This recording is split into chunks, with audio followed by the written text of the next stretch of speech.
programang ito ay rated SPG. Striktong patnubay at gabay ng magulang ang kailangan. Maaaring may masiselang tema, lengguwahe, karahasan, sexual, horror o droga na hindi angkop sa... Carlos, kamusta na si Zoe? At kukulo ang dugo sa ex. Nagsabihan na kita, huwag mo kita tangi susuko sa mga kalokohan mo!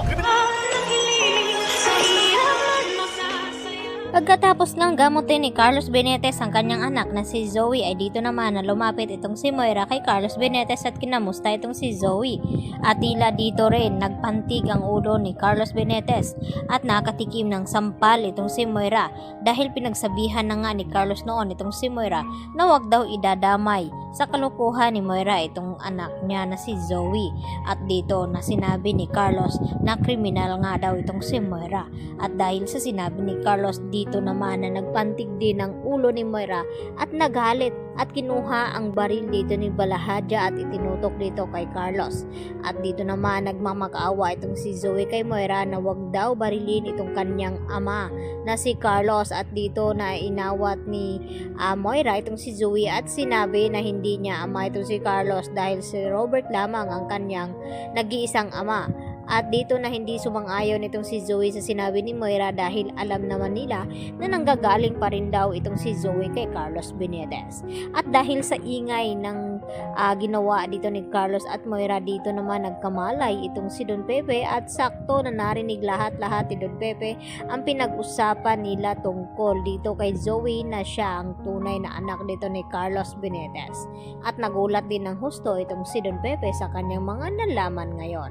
At wala namang kaalam-alam itong si Carlos Benetes nang umalis ito ay palihim naman pala na sinundan ito ni Lynette dahil malakas ang kutob ni Lynette na baka may kinalaman itong kanyang asawa dito sa mga plano ni Zoe at Moira. At hindi nga siya nagkamali dahil nagulat nga itong si Lynette nang makita niya sa di kalayuan na nakipagkita nga itong si Carlos Benetes dito kay Zoe, lalo pat natanaw din ni Lynette itong si Don Pepe na hawak nga dito ni Moira.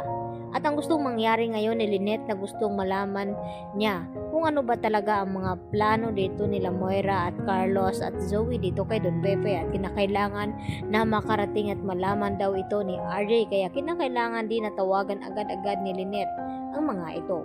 At dito naman sa Apex, masinsina naman na nakipag-usap itong si Giselle dito kay Annalyn at emosyonal na umiyak ito at sinabi kay Annalyn na sana raw hindi nawala itong kanyang anak noon ni Giselle.